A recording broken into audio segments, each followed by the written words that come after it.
Apocalipsis. Y vaya conmigo, por favor. Vamos a hablar de las riquezas que están prostituidas, pero realmente el tema que continuaba es, usted ya sabe que seguíamos con la cuestión del templo, pero quiero hacer esto porque vamos a hacer una pequeña comparación. Tiene Apocalipsis 17:4, lo tenemos, lo leemos en el nombre del Padre, del Hijo y del Espíritu Santo. Dice así el Señor en su palabra: y la mujer estaba vestida de púrpura y escarlata y adornada de oro, de piedras preciosas y de perlas, y tenía en la mano un cádiz de oro lleno de las abominaciones y de la abundancia de su fornicación, de su inmundicia y de su fornicación. Y en su frente un nombre escrito, un misterio: Babilonia la grande, la madre de todas las rameras y de las abominaciones de la tierra. Y vi a la mujer ebria de la sangre de los santos y de la sangre de los mártires de Jesús, y cuando la vi quedé asombrado con gran asombro. Padre, te pido que nos hables al corazón en esta noche. Padre Santo, perdona nuestros pecados, límpianos de toda maldad, cúbrenos con la sangre preciosa que Cristo derramó en la cruz del Calvario para el perdón y la remisión de nuestros pecados. Señor, ayúdanos en nuestras debilidades, te lo pedimos, y háblanos ahora al corazón, Señor, a nuestra mente, Padre amado, que tu palabra puede edificarnos a nosotros y quítanos cualquier venda que podamos tener. Señor, en el nombre de Jesús te suplicamos que la carne no tome ninguna gloria, porque toda la gloria y la honra te pertenecen a ti, Señor. Agradecemos tu bondad y tu misericordia por habernos dado esta salvación inmerecida. Háblanos, Padre Santo, en esta noche, en el nombre de Jesús. Amén y amén. Situación que es importante. ¿Por qué las riquezas están prostituidas? Tenemos una gran lección si vemos nosotros y comparamos el texto bíblico que nos correspondía leer ahora, que es Apocalipsis 21:21.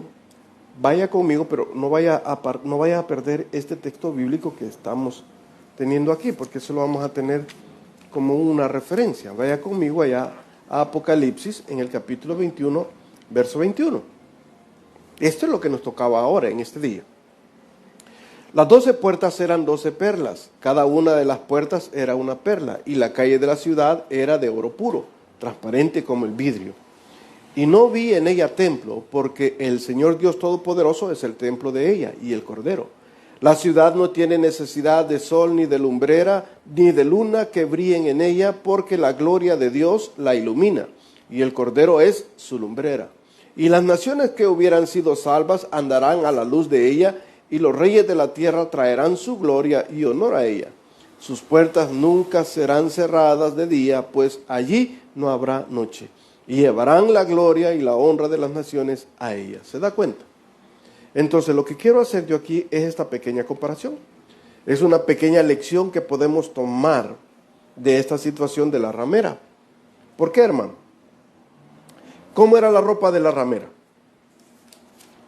Estaba llena de lujos.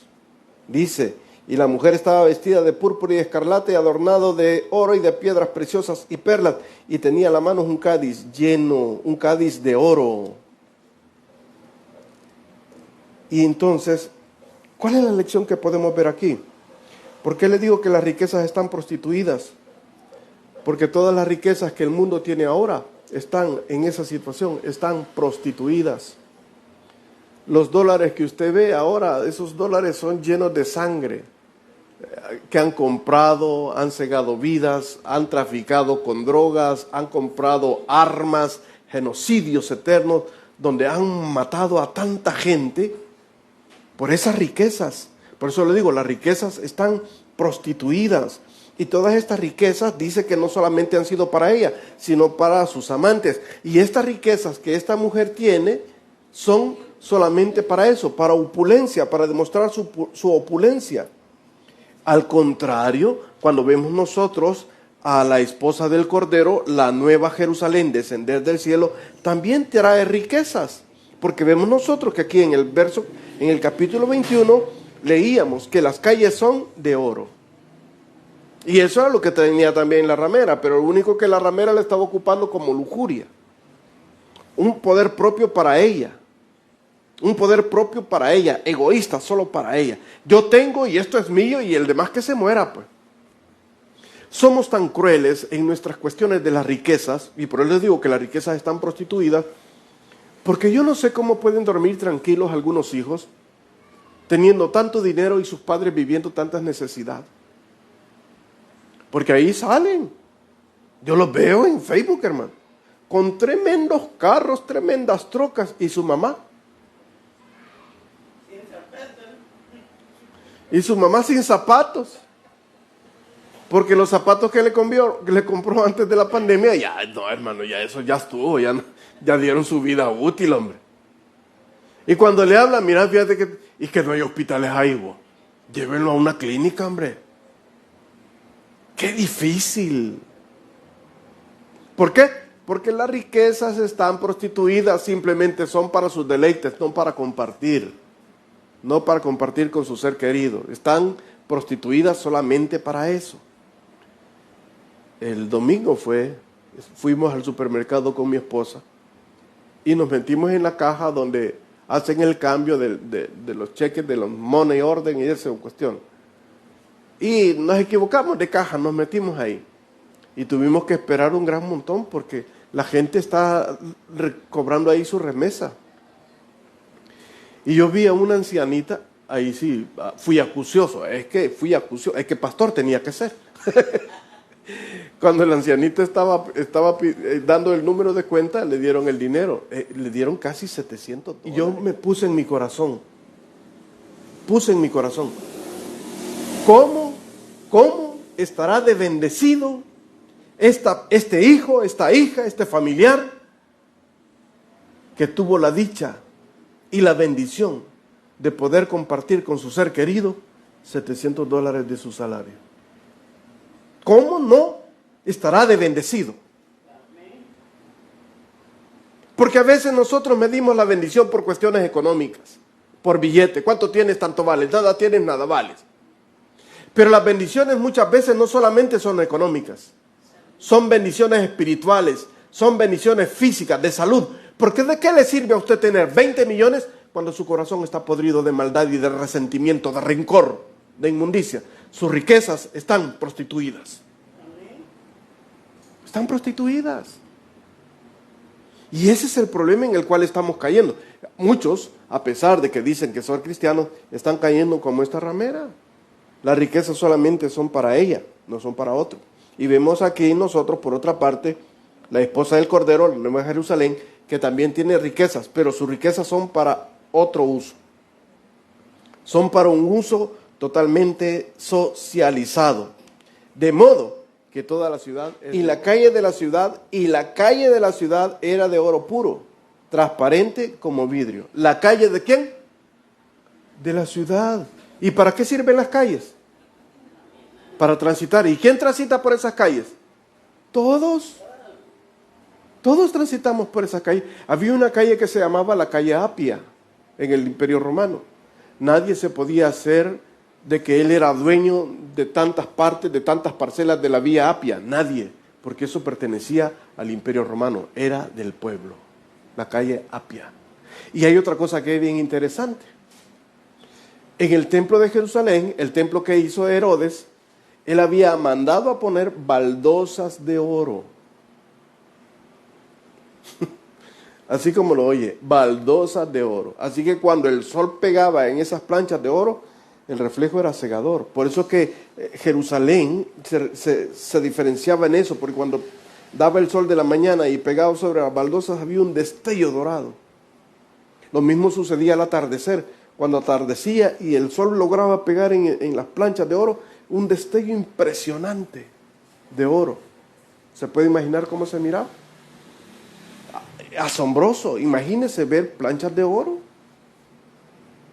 Por eso dice mar de cristal.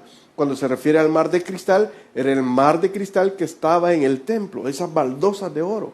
Por dentro era forrado de oro. No tenía pintura, era oro. Por eso el sumo sacerdote cuando entraba en esa parte tan gloriosa que era iluminado por el candelabro y todo se miraba brillante, reluciente ahí adentro. Sí, la Nueva Jerusalén también es así, pero el oro que trae ella es para todos.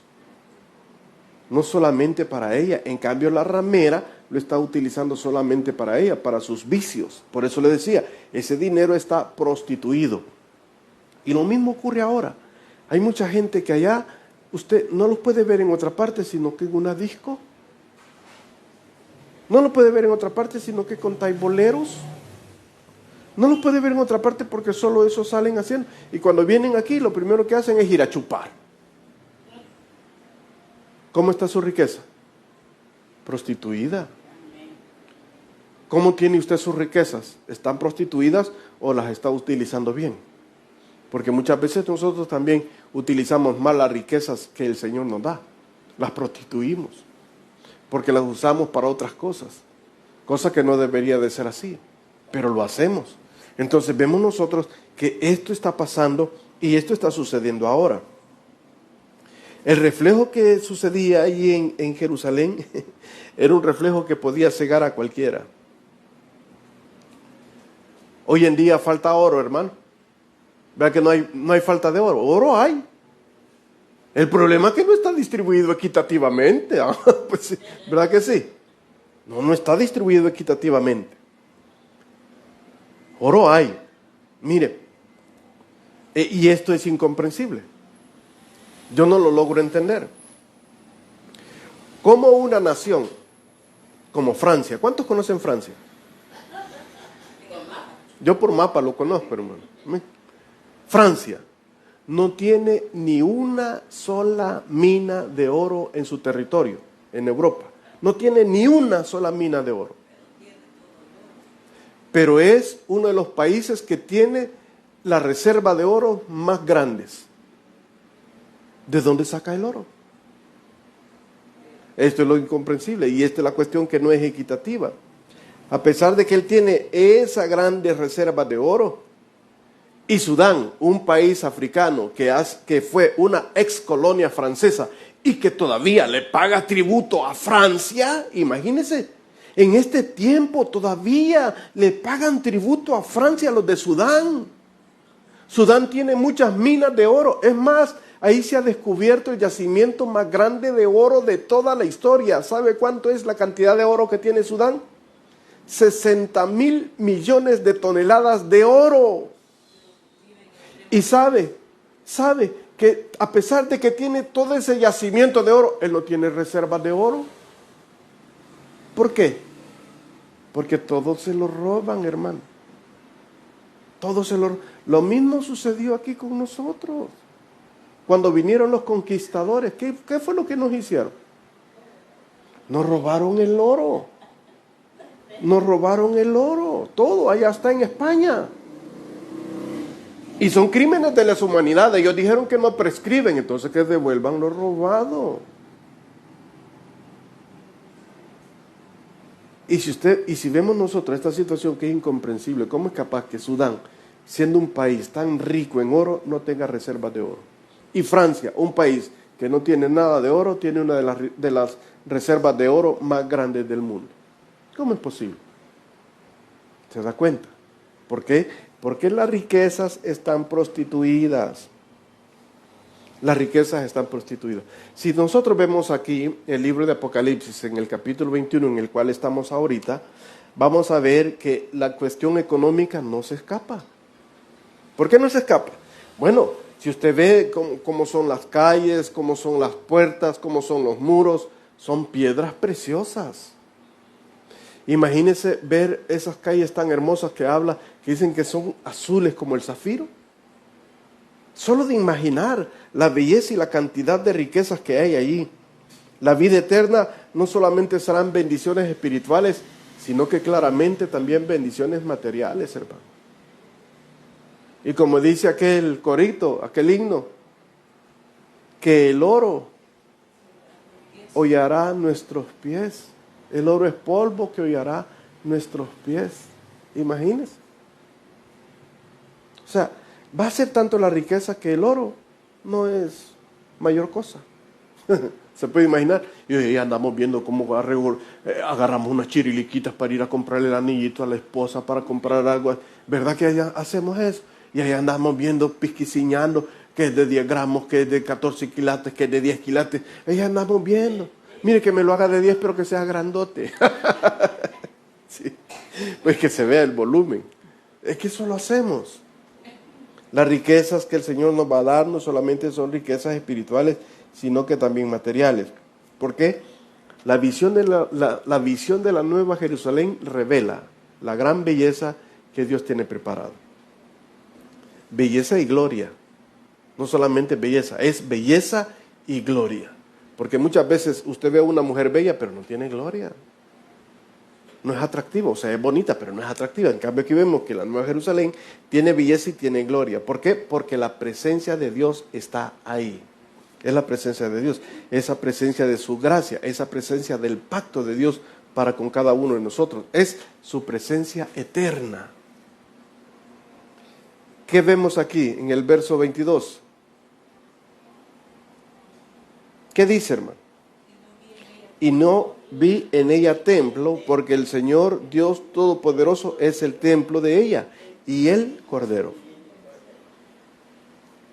¿Y por qué está luchando el pueblo de Israel ahora? ¿Por qué pelean? Pelean por el templo, quieren su templo. Es más, cuando sea la tribulación, el templo ya va a estar ahí. Algunos dicen que nosotros vamos a ver cuando estén construyendo el templo. Dicen algunos. Yo no sé, a mí no me crea, pero así dicen algunos. Pero si lo ve, usted asegúrese de que no se deje poner la marca, oye. No, pues sí, es que así es. Amado, y ellos están ahí, el pueblo judío pensaba y piensa ahorita en un templo glorioso y eterno. Eso es lo que piensan. En un templo glorioso y eterno. Pero de acuerdo a la revelación de nuestro Señor Jesucristo, se la da a Juan. Mire lo que nos deja ver Juan tan asombrosamente, y dice, y no vi en ella templo. No había templo. ¿Por qué? Porque Dios mismo es el templo. ¿Se recuerda usted qué era el templo? Era una sombra de lo que Moisés vio, lo que le revelaron. Fue una sombra. La ley es una sombra de lo que era Dios. El arca era una sombra, pero la verdadera arca está en el cielo.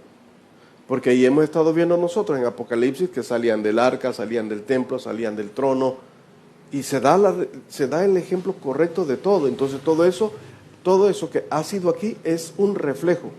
A tal punto que había un filósofo griego que decía que nosotros somos copias imperfectas de lo que está en el cielo. Copias imperfectas de lo que está en la eternidad. Eso somos, decía ese gran filósofo griego. Porque el Señor le dijo a Moisés, es sombra de la gloria venidera. Eso solo es sombra. Pero allí muchos se andan peleando y discutiendo que la ley está, que la ley no es vigente, que la ley vigente, que la ley aquí. La ley ahorita no se puede aplicar, la ley ceremonial. ¿Por qué no se puede aplicar la ley ceremonial, hermano? Porque no hay templo. No hay un templo físico donde esté un sumo sacerdote, no hay. Porque el sumo sacerdote de nosotros está en el cielo, nuestro Señor Jesucristo. Que Él es el que intercede por nosotros allá arriba. Es nuestro abogado en el cielo. Y Él intercede por nosotros. Por eso Él, como sumo sacerdote, se hizo con hombre. ¿Para qué? Para sentir todas sus debilidades. Todas nuestras debilidades. Y poder así ejercer un sacerdocio correcto y justo. ¿Y por qué no hay templo? Vimos la descripción de la Jerusalén. ¿Se acuerda que la vimos?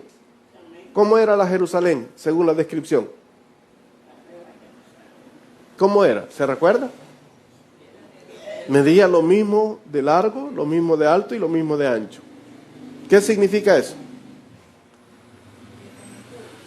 Es un cubo. ¿Cómo era el arca? Lo leímos en Reyes. ¿Se acuerda que lo leímos en Reyes? Que era un cubo. Y vemos nosotros que por eso es que la Nueva Jerusalén no tiene templo, porque ella es el templo y allí mora Dios.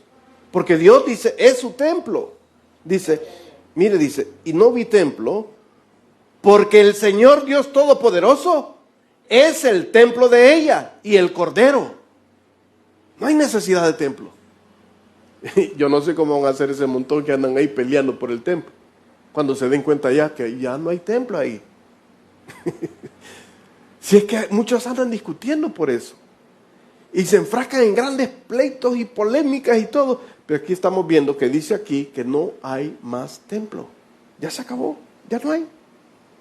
Eso es lo que algunos todavía no logran comprender, pero la palabra de Dios aquí nos dice: no viene ella a templo, porque el Señor Dios Todopoderoso es el templo de ella y el Cordero.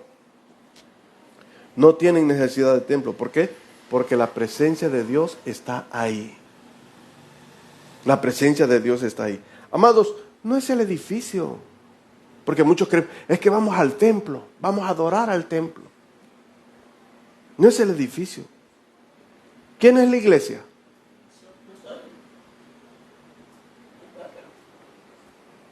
La iglesia era el lugar donde se llegaba a hablar de Dios. Y el Señor Jesús lo dijo: si 2 o 3 están reunidos, congregados en mi nombre, ahí estaré yo con ellos. Amén. La iglesia era ese punto de encuentro, ese tipo de conversación. No solamente es que nosotros seamos la iglesia, no, sino ese punto de congregación, de conversación, ese punto de encuentro, el tema que se iba a hablar, de quién se iba a hablar. Ese era la iglesia. Ese era ese momento preciso en el cual se llegaba a ese lugar a hablar de Dios. No es la liturgia, no es el gobierno, no es el método en que se eligen a los diáconos, no es la alabanza, no es nada de eso. Es el tema de lo que se habla. ¿Por qué le digo esto? Porque en muchas iglesias, son grandes templos, son megatemplos, pero la presencia de Dios no está ahí, hermano. Y usted los ve, templos bien hermosos. Bueno, y usted sale para allá por la Diana, por la Pexi, ahí hay un templo bien bonito, ¿verdad? Pero es un templo muy bonito, pero solo es un templo. Ahí la presencia de Dios no está, hermano. Y si nos vamos allá por la multiplaza, han levantado un megatemplo ahí enorme, hasta con un ángel de oro arriba, bañado en oro. Ahí está un ángel con una gran trompeta, que dicen que es el ángel Moroni. Es un templo muy bonito, pero la presencia de Dios no está ahí. Y si nos vamos allá a la Quinta Avenida Norte, un edificio bien grande, alta la gran torre, ¿usted la ve? Alta. Compite con la de Don Rúa, porque las dos están compitiendo, altas. Pero la presencia de Dios no está ahí. Es una secta, hermano. ¿Y qué le vengo a decir esto? Que eso es lo que está ocurriendo con nuestras iglesias. En las iglesias de ahora se habla de motivar, pláticas motivacionales.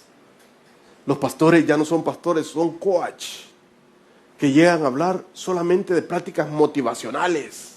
Haga esto, haga lo otro, y son muy bonitos porque tienen labia, hermano. Tienen palabras a tal punto que usted siente. Son extremadamente elocuentes y usted siente las palabras que le golpean. Sí, son motivacionales, son coach, pero Jesucristo no está ahí. ¿De qué me sirve tener que yo pueda motivar? Pero ¿y si Jesús no está ahí? ¿De qué sirve? Cuando solamente se tratan de conversaciones y en esa reunión no está Jesucristo ahí, de nada sirve, hermano. Solamente son charlas motivacionales. Cuando nosotros venimos a hablar, hablamos de Jesús. Porque Él mismo dijo: si 2 o 3 están congregados en mi nombre, ahí estaré yo con ellos. Y de eso se trata, de hablar de Jesús. Usted no viene a escuchar hablar del pastor. ¿A usted qué le interesa la vida del pastor? No, pero cuente, pastor, es que bonito los chambres. No se trata de eso. No, se trata de hablar de Jesús. Entonces, mi amado, vemos que la gloria de Dios llena toda la ciudad. Eso lo dice en el verso 22. Y la gloria de Dios, la ciudad. Y sigamos leyendo. La ciudad no tiene necesidad de sol ni de luna que brillen en ella, porque la gloria de Dios la ilumina, y el Cordero es su lumbrera. Y las naciones que hubieran sido salvas andarán a la luz de ella, y los reyes de la tierra traerán su gloria y honor a ella. Sus puertas nunca serán cerradas de día, pues allí no habrá noche. Me gusta tocar esto porque dice que sus puertas no serán cerradas. El pueblo de Dios tiene un completo acceso a Él. Desde cualquier parte que vaya, hay 12 puertas. Usted puede entrar por cualquiera, sus puertas. Vaya conmigo a Isaías 60, verso 11. Mire lo que dice. Isaías 60, 11. Tus puertas estarán de continuo abiertas, no se cerrarán de día ni de noche, para que a ti sean traídas las riquezas de las naciones y conducidos a ti sus reyes. Por eso los diezmos se llevaban a Jerusalén. Y aquí me voy a meter en un montón de cuestiones. Los diezmos se llevaban a Jerusalén, pero algunos dicen que son levitas, los diezmos hay que llevárselos los diezmos de los diezmos hay que llevárselos a ellos. No es así. No es así, hermano. El apóstol Pablo dijo, cada uno dé conforme Dios ha propuesto en su corazón. Cada uno dé conforme Dios ha propuesto en su corazón. Cada primer día de la semana recoges algo según hayas prosperado. ¿Sí? De eso se trata, de un corazón sincero delante del Señor. No que, si usted gana tanto tiene que ser tanto, y no de menos porque esto. Y algunos hasta una lista ponen. Yo conocí a un pastor que la lista ponía los que no han diezmado. Cosa seria. Entonces vemos nosotros, dice que sus puertas no serán cerradas. Mire lo que dice Ezequiel, capítulo 46, verso 1. Ezequiel 46, 1. Así ha dicho Jehová el Señor. La puerta del atrio interior que mira al oriente estará cerrada los 6 días de trabajo, y el día de reposo se abrirá también el día de la luna nueva. Eran los días de fiesta, por eso se abría esa puerta. Por eso les digo, esa puerta aquí en este caso nunca serán cerradas, pero solamente estarán allí quienes acuden con la gloria y la honra de las naciones. ¿Quiénes son? Aquellos cuyos nombres han sido inscritos en el libro del Cordero.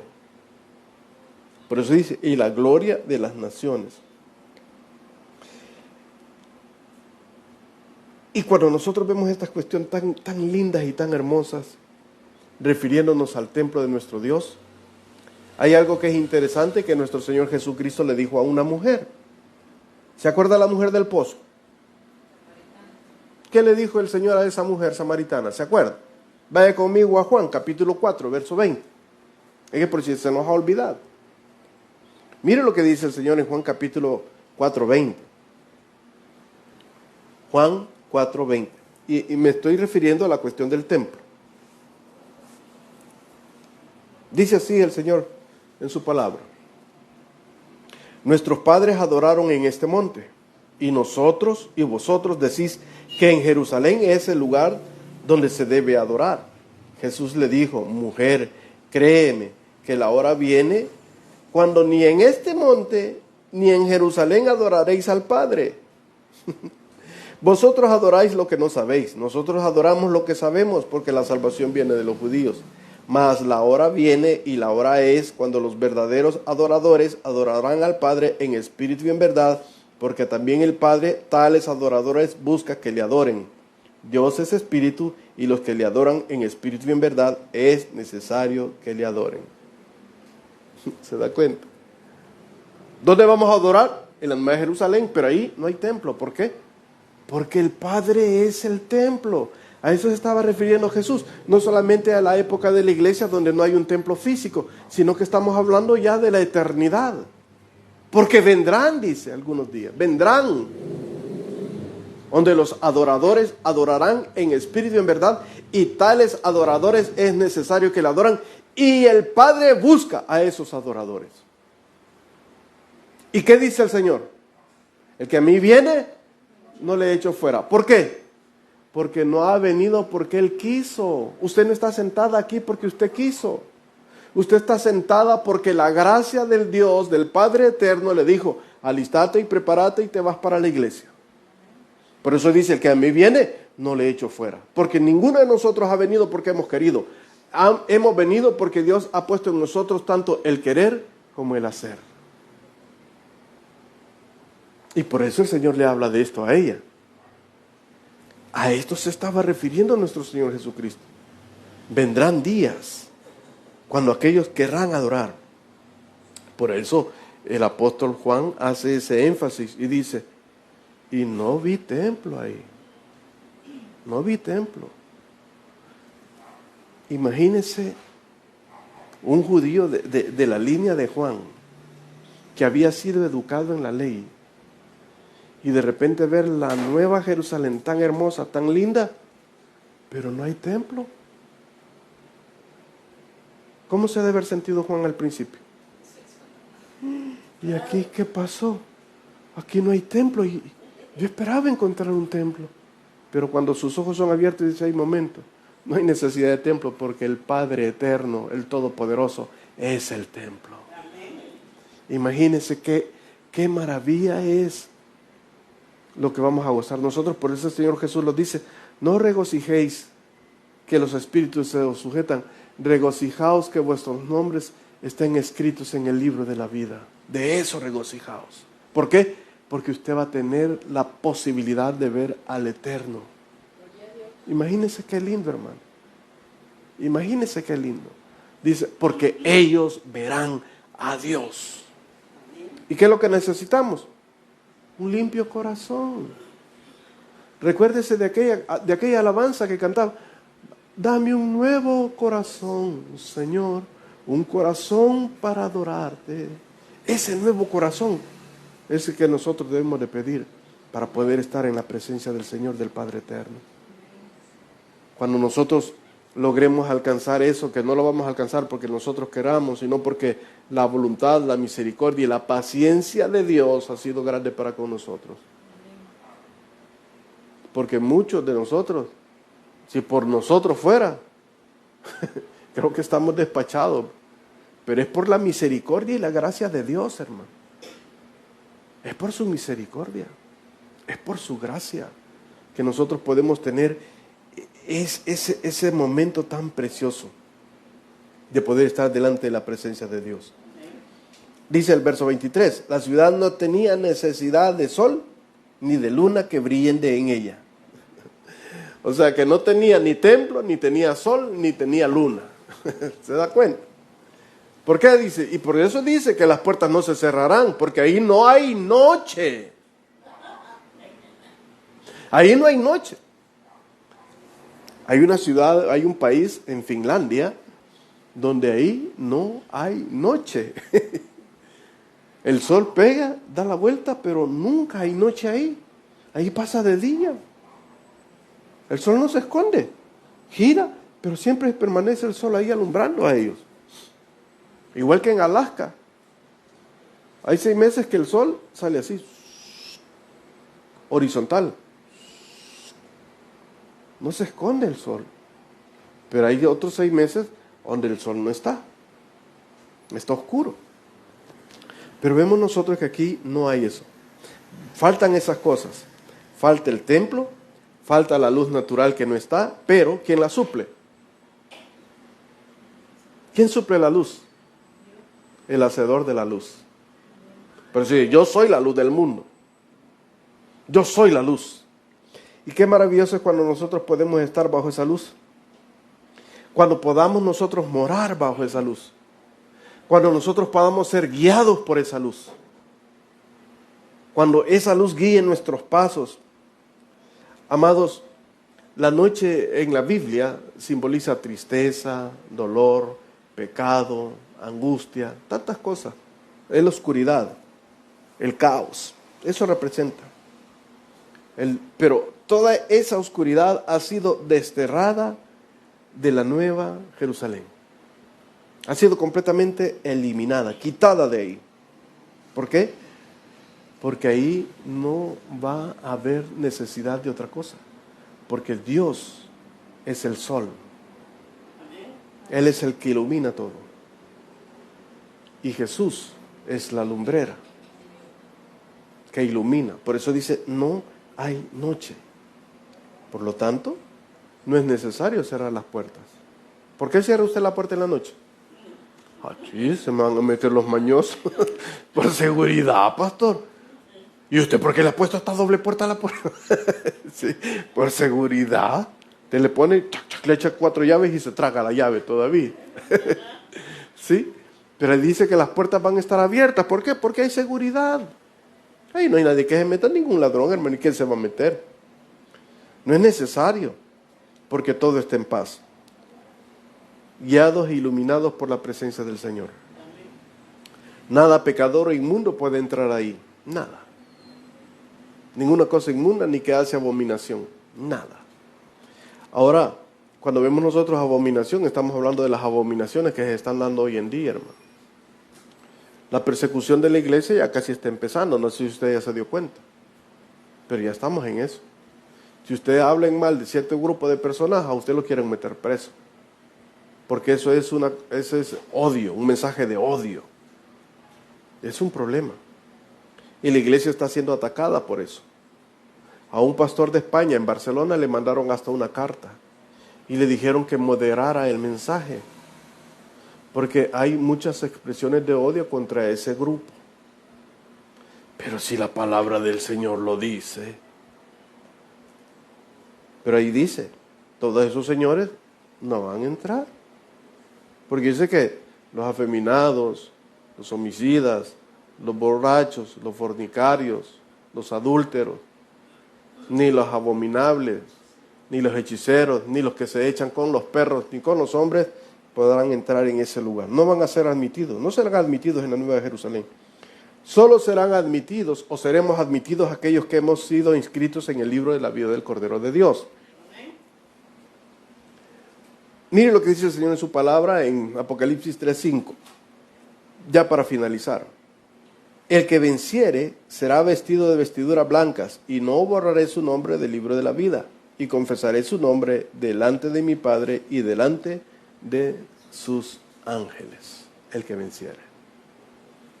Pero para vencer necesitas el poder de Dios.